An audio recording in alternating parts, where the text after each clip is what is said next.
Hallo allerseits, ich bin Peter Pernsteiner, bin auf der Spielwarenmesse und bin hier am Stand der Firma Noch in der Halle der Modelleisenbahnen, Halle 7a, und bin jetzt bei Sebastian Topp. Er hat hier ein Easy-Track Gleissystem, das haben Sie schon vor einigen Jahren vorgestellt, und jetzt gibt es neue Varianten. Genau, grüß Sie erstmal hier am Stand der Firma Noch bei uns in Nürnberg auf der Spielwarenmesse der Internationalen. Wir haben hier auf der rechten Seite, sind es gerade schon angekündigt, einen Easy-Track Bausatz, und zwar der Bausatz Albula-Bahn. Der ist dieses Jahr neu, ist, wie man hier sieht, eben in Spur N aufgebaut und kann individuell genutzt werden, um die eigene Landschaft zu gestalten. Wir haben hier im Hintergrund auch diesen Bausatz zu sehen an der Wand. Das ist die Bauform, quasi bevor die Landschaft draufkommt, in so einem Bausatz. Wir haben verschiedene Spur N, also das ist jetzt die zweite Spur N-Anlage, die neu kommt dieses Jahr, und 4 verschiedene H0-Anlage-Bausätzen. Sind immer mit drin Trassen, Ständerelemente und quasi ein fertiger Gleisplan. Aus dieser Anlage, also die Schienen kaufen Sie logischerweise natürlich selber oder haben Sie vielleicht schon zu Hause, auf dieser Gleisanlage können Sie dann Ihre eigene Landschaft aufbauen. Das sind vorgeschnittene Laserplatten mit 4-5 mm Dicke? Genau, das ist MDF-Holz, verzugsfrei, da passiert also nichts. Die sind eben gelasercuttet, wie man hier sehen kann, gerade an den Rändern, also sehr präzise zugeschnitten. Aufgeständert werden die eben auf diesen Kunststoffständerelementen, die einfach ineinander gesteckt werden und auf der Grundplatte mit einem Bodenelement verschraubt werden. Und dann kann man die gestalten, wie man lustig ist, welche Fantasie man hat, um eben irgend sowas zu bauen. Ganz genau. Die Steigung und die Streckenführung in diesen Bausätzen ist im Prinzip vorgegeben. Das ist auch jetzt hier in diesem N-Bereich sehr, sehr wichtig, weil wir keine Steigung über 3% haben. Das heißt, es sind alles sehr moderate Steigungen. Damit man im Spur-N-Bereich, ist das vor allem sehr wichtig, mit den Zügen auch überall hoch und runter fahren kann und wir hier auch schönen Spielbetrieb ermöglichen, ohne dass was ruckelt oder eine Lokomotive irgendwo hängen bleibt, weil die Steigung zu steil wäre. Grundlegend vielleicht noch 2-3 Worte zu der Idee hinter EasyTrack. Es ist so, dass ja viele Menschen ihre Modellbahn bauen möchten, weil die eben auch sagen, hier habe ich was gesehen in einem Magazin, das hat mir gefallen, ich möchte was bauen. Dann aber oftmals die Sorge haben, komme ich mit diesen ganzen technischen Themen klar. Also gerade Steigungen hatte ich eben schon angesprochen, auch das Holz, wie schneide ich das, wie schaffe ich die perfekte Höhe, welche Überfahrtshöhen und so weiter, und wie plane ich auch vielleicht so eine Gleisanlage, dass die schön ist, dass das Spaß macht, dass ich fahren und auch spielen kann. Und das nehmen wir hier eigentlich den Kunden ab und sagen, okay, es gibt verschiedene Gleisbilder und wir haben hier alle Ständerelemente. Das ist ähnlich wie so ein Klemmbaustein, muss man aufpassen, dass man das richtige Wort verwendet, Klemmbaustein, Bausatz ausgeführt. Da kann ich diese Ständerteile ineinander stecken und habe damit auch genau die richtige Höhe an der Stelle. Wir haben auch immer Pläne dabei, die kann man auf der Grundplatte auslegen und kann durch diese Pläne diese Ständerelemente dann im Boden fixieren mit einer Schraube und hat damit eigentlich dann einen ganz einfachen Bausatz, um hier eben zu diesem ersten Aufbau zu gelangen und die Gleise drauf zu schrauben. Ab dem Moment kommt eigentlich der Spaß, weil jetzt kann man dann anfangen, kann seine eigene Landschaft aufbauen und ausgestalten. Und wir haben jetzt hier so einen ganz klassischen Aufbau, das ist eigentlich so die Modellbahn, wie man sie kennt, auch aus der Perspektive, man ist so leicht erhöht, man schaut hier auf wunderschöne Bergwelten und das ist eben vorne und das steht vielleicht hinten an der Wand. Jetzt haben wir den gleichen Modellbausatz dieser Anlage, Albula-Bahn heißt die übrigens, durch einen Kollegen aufbauen lassen, der gesagt hat, bei mir, ich möchte nicht an der Wand stehen und ich möchte auch nicht nur einen vorne, das gibt mehr her. Der hat jetzt hier in die Mitte so eine Kulisse eingebaut. Ich fasse das mal ganz bewusst an, dass man einfach sieht, da geht es um die Ecke und man kann das auch, wenn man hier vielleicht ein Stück mal rumkommt, auch ganz gut sehen. Und dadurch, dass diese Kulisse hier mittig positioniert ist, habe ich jetzt im Prinzip eine rundum begehbare Anlage geschaffen. Das Ganze ist wunderschön ausgeleuchtet und eben mit so einer Kulisse im Hintergrund hier versehen und wirkt damit von beiden Seiten ganz attraktiv, hoch, detailliert auch gebaut. Eine wunderschöne Anlage und man hat hier jetzt eben eher so dieses Thema Wald, Wiese, aber auch diesen Güterbereich. Und wenn wir jetzt der Lokomotive ein bisschen folgen um die Anlage, kommen wir hier auch zu einer Seite, die auch wieder einen wunderschönen Ausschnitt hat, nämlich hier dieses Landwasserviadukt, was in der Schweiz in der Albula-Strecke auch sein Vorbild hat. Und der Zug ist jetzt drüben gerade im Tunnel verschwunden, der müsste hier gleich wieder rauskommen. Fährt gerade auf der anderen Seite durch den Bahnhofsbereich und kommt jetzt dann gleich hier von der linken Seite ins Bild gefahren.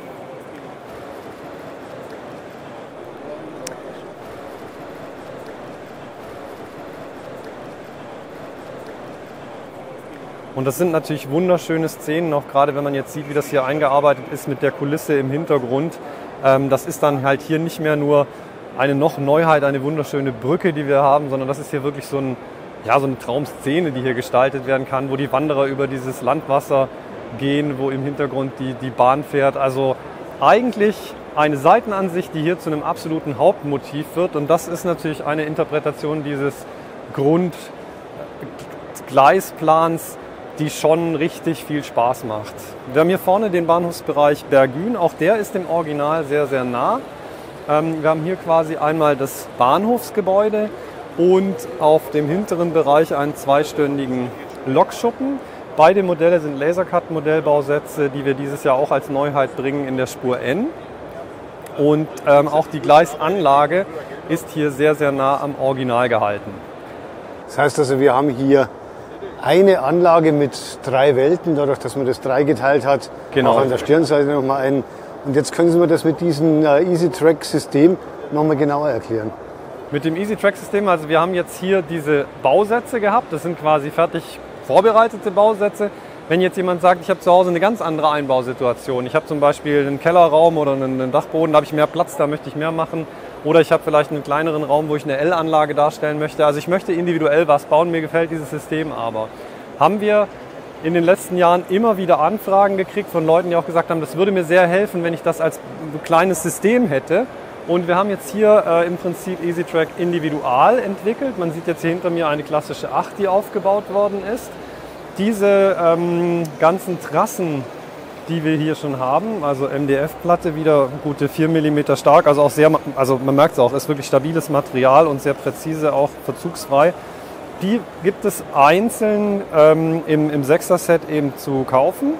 Und wir orientieren uns mit diesen Holztrassen am C-Gleis von Märklin. Hintergrund ist das C-Gleis ist ein sehr, sehr schönes Gleissystem. Zum einen, weil es eben für Wechselstrom, also Märklin-Lokomotiven, als klar C-Gleis erfunden wurde und dementsprechend eben als Dreileitersystem zur Verfügung steht, aber mit dem Trix-Gleis natürlich auch in einer Gleichstromvariante. Das Tolle an dem System ist auch, dass durch diese Bettung natürlich eine gewisse Stabilität auch in dieses Gleissystem reinkommt und wir hier für den Einsteiger ein sehr, sehr gutes Gleissystem mit einer schönen Geometrie auch haben.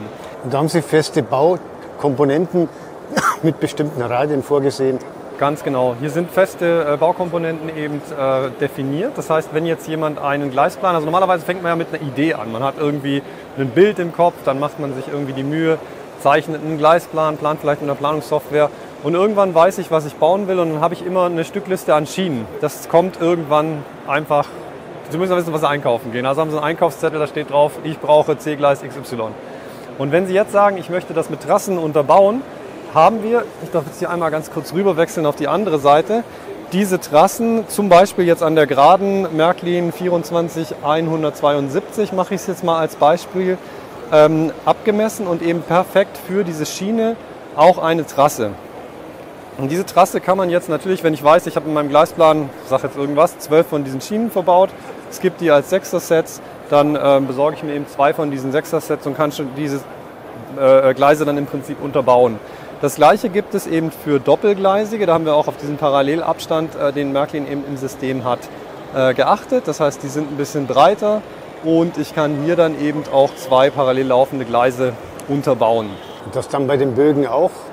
Das ist auch bei den Bögen, das sieht man jetzt hier auf dem anderen, auf der anderen Wand. Hier haben wir eben auch je nach Radius verschiedene Radien an Bögen festgelegt, auch wenn man eine Weiche hat, wo man eben rausfahren möchte oder sogar hier auch eine Bogenweiche, aus der man eben in einen Parallelabstand mit 2 Gleisen hinausfahren will, gibt es Elemente, mit denen man das eben darstellen kann.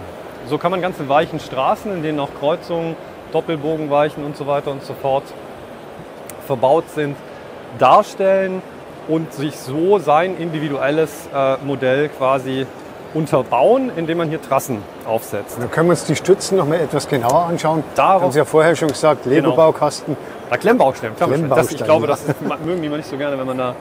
Also Klemmbausteine, wie man sie aus dem Kinderzimmer kennt.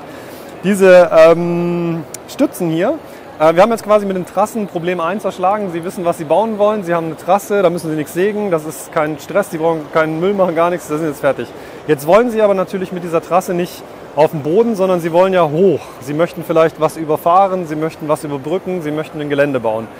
Also brauchen Sie Stützen. Und diese Stützen sind hier in verschiedenen Längen erhältlich. Das heißt, ich kann hier jetzt zum Beispiel, wenn ich sehr hoch bauen will, vielleicht von diesen 2 langen was zusammenstecken. Vielleicht kann ich da nochmal einen kleinen darunter stecken. So, schon habe ich eine relativ hohe Höhe, die ich hier überbrücken kann. Es gibt dann weiter noch ein Bodenelement. Das sieht so aus. Da ist in der Mitte ein kleines Loch. Das sieht man auch. An diesem Loch wird im Prinzip diese Bodenplatte im Boden verschraubt. Und dann wird auf dieser verschraubten Bodenplatte im Prinzip diese Stütze aufgesteckt. Und seitlich kommen dann Schrauben dran zur Stabilität. Genau, und jetzt haben wir hier Schraubenlöcher. Das heißt, ich könnte jetzt, wenn ich wollte, das Ganze mit Schrauben fixieren, damit da nichts auseinander geklemmbausteint wird. Oder, was natürlich auch geht, Sie können sich einen Kunststoffklebstoff besorgen. Würde ich jetzt machen, wenn Sie wirklich sowieso aufbauen und das Ganze dann eben auch permanent stehen bleibt als Modellbahnanlage. Das muss ja nicht wieder lösbar sein, dann verklebt man das, dann hat man sich die Schrauben gespart, ist einfacher, ist günstiger und es ist eine dauerhafte Verklebung eben möglich. Dann diese Feinjustage läuft dann über so eine Stange, die wir hier sehen. Genau. Da sieht man auch eine Schraube jetzt mal. Absolut. Und da sieht man dann Rasterung, welcher Abstand, so 6-7 mm. Genau. Und dann kann man hier stufenweise anpassen. Genau. Wir haben jetzt gerade eben gesehen, wenn wir sagen, das ist jetzt hier auf der linken Seite auch zum Beispiel so ein fester oder einer da drüber, es fehlt noch diese Deckenwippe oder diese Dachwippe nennen wir es. Die übrigens, das kann man vielleicht auch mal kurz zeigen, wenn die aufgesetzt wird, oben, die heißt nicht umsonst Wippe, sondern die kann man hier verschieben. Und das ist natürlich wichtig, wenn Sie jetzt eine Steigung haben. Sie können ja nicht das gerade haben, weil die Steigung muss ja irgendwie ausgeglichen werden. Das heißt, über diese Wippe kann ich diese Steigung der Trasse perfekt ausgleichen. Und wenn ich jetzt eben einen Höhenunterschied überbrücken möchte, also von unten nach oben fahre, dann habe ich eben diese Steigungselemente. Da steckt im Prinzip so ein Innenteil in einem Pfeiler drin. Und das schiebe ich jetzt so weit rein, wie ich das möchte. Und wenn ich sage, okay, an der Stelle möchte ich es dann fixieren, dann nehme ich eine Schraube, kann ich auch kleben, geht auch. Der Vorteil an der Schraube an der Stelle ist aber ganz klar, das ist ja hier variabel, was ja eben beim Zusammenstecken nicht der Fall ist. Das ist halt fest. Und wenn ich jetzt sage, okay, ich habe es auf der perfekten Höhe, wenn ich da jetzt irgendwie drankomme, dann verschiebe ich das wieder. Deswegen mit Kleben, das dauert immer ein bisschen. Da ist es dann schon sinnvoll und schneller einfach eine Schraube reinzudrehen. Dann ist das Thema durch. Schrauben sind übrigens dabei, also bei diesen Pfeilerelementen in der Höhenjustierung, da haben wir die Schrauben auch beigelegt. Das funktioniert da ganz gut. Also das System ist dann hauptsächlich für die gedacht, die individuell bauen wollen, die sich aber eine Platte mit irgendwo selber zurechtsägen von Hand einfach nicht zutrauen oder das keine Geduld haben dafür. Ist halt hier viel angenehmer und einfacher und exakter. Genau. Und man kommt natürlich wesentlich schneller an den Punkt, an dem es anfängt, richtig Spaß zu machen und man Landschaft bauen kann. Das machen wir ja hauptsächlich eigentlich.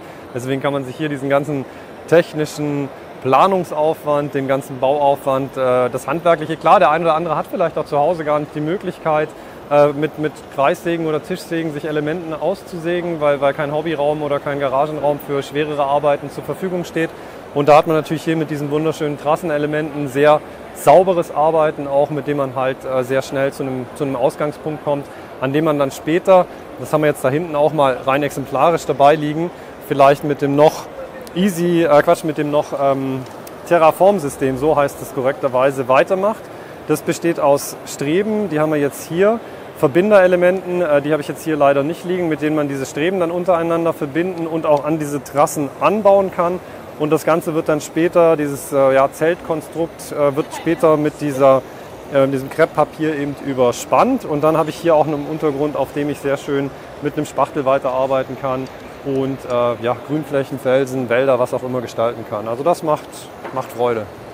Gut, dann bedanke ich mich beim Sebastian Topp von der Firma Noch für die Vorstellung des EasyTrack Individualsystems, das eine nette Geschichte ist. Irgendwann kommt es dann sicher auch für N. Bitte irgendwann? Irgendwann kommt es bestimmt für N.